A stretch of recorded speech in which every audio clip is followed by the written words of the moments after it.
This is a bit of a follow-up to the last video I did, which was about playing with disabilities. Since I've had a few people look at it, and they sort of come along and say, you know, you still get the same questions. Well, how do you do that? And you come, you know, you come across this all the time. But anyway, we'll go back to just the standard tunings and the open tunings for for this one. This one's now tuned to an open G, whereas in the last video the guitar was tuned to an open D. No real difference in the fact that you can still bar the chords up, so you still get still playing C and D, and up the fretboard. But what came up in conversation with someone, he said, well, that's fine. He said, as long as I just want to play in G. But what if I want to play in another key?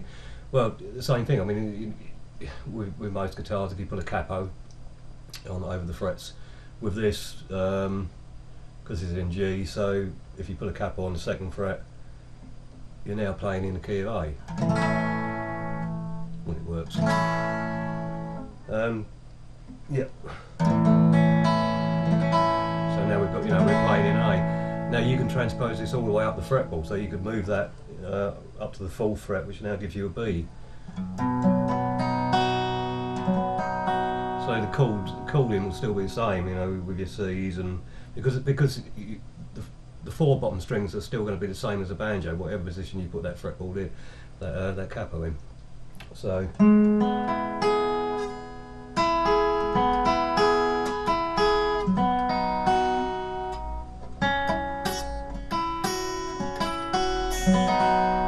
And again, you've still got the option of playing with one finger, picking out your little individual tunes.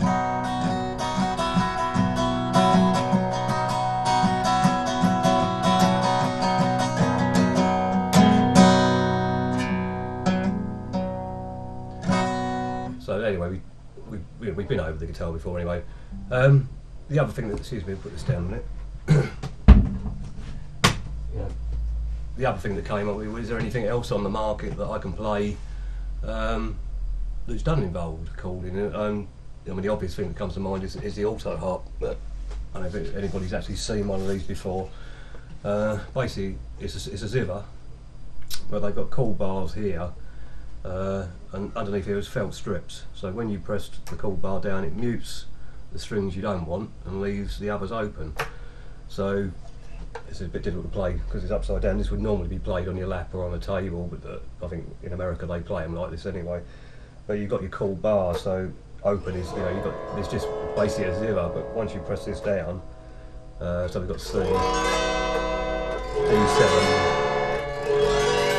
G. This is only 1, 2, 3, 4, 5, 6, 7, 8, 9. This is only a 10 bar, and these do go up to. They do one with 21 bars on it, which gives you can play in I think at least 5 or 6 different keys. This is a bit limited because you'll probably only be able to play in 2 different keys. Now you can find these on eBay. I mean, this one's was made in the 1930s. This actually belonged to my grandmother. But I did actually start playing one of these when I was younger, but I lost interest in it. I didn't have the inclination. Let's put it that way.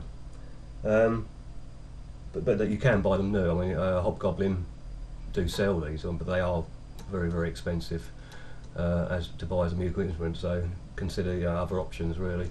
The other thing that's come to light recently, well for me as well, is what we call the stick dulcimer. Well, there's lots of names for these. I mean, there's a stick dulcimer, long neck dulcimer, dulcitar, and there's a guy in America who makes these. It's McNally, and it's called the strum stick.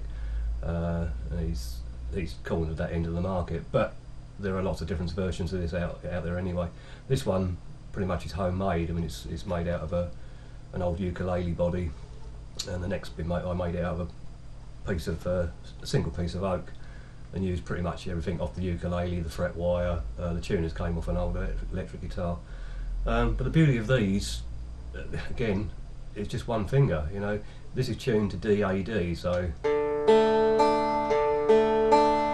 and you strum that, and you've got an open chord of D. Now again, you can bar this, but to me, it doesn't sound right, but it still is a chord, so you still have, this is D, G, A. But you can pick out an individual tune, and I think the beauty of it, because if you look at the fretboard, it's actually fretted what they call diatonically, so you've missed out all the sharps. So if you're playing along with someone and they're playing in the key of D, there isn't really a wrong note you can get on it. I mean, well, there is, but pretty much what you play will just harmonise with anybody else who's playing. So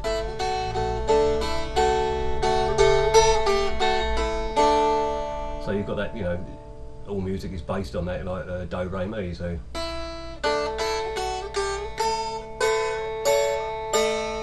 that's your scale there, you know. So and these, oh, I'd say it's fairly easy to play. I mean, I was amazed when I built this one that I thought, well, you know, what's it going to be like? You know, but you can pick out a tune, and if you've got any kind of ear for music, let's take an old one like "You Are My Sunshine," and we'll just do it slowly for everybody.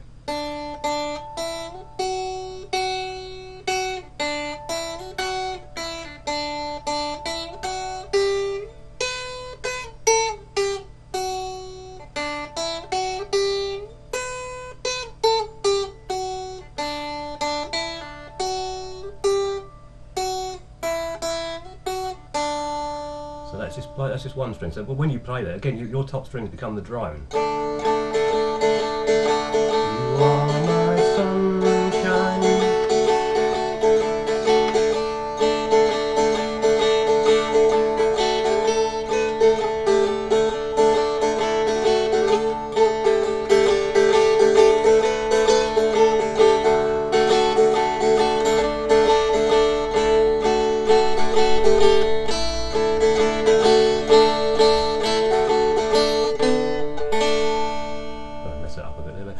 You can see the way that these work, and you can imagine if you were playing along with someone else was just playing along to that on guitar in an open D, then you could play with it. So there are, like I said, there are other options and other things you can play. I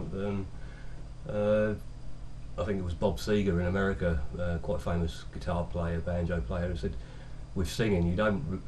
He considered that you don't need a voice to sing. All you needed was the inclination and will to do it, and I think that's probably the same with any kind of musical instrument as well. And it's just about, well, just having fun with it. Like I said last time, just picking something up and just have a bit of fun with your musical instrument, and that's all it's about, isn't it? You know.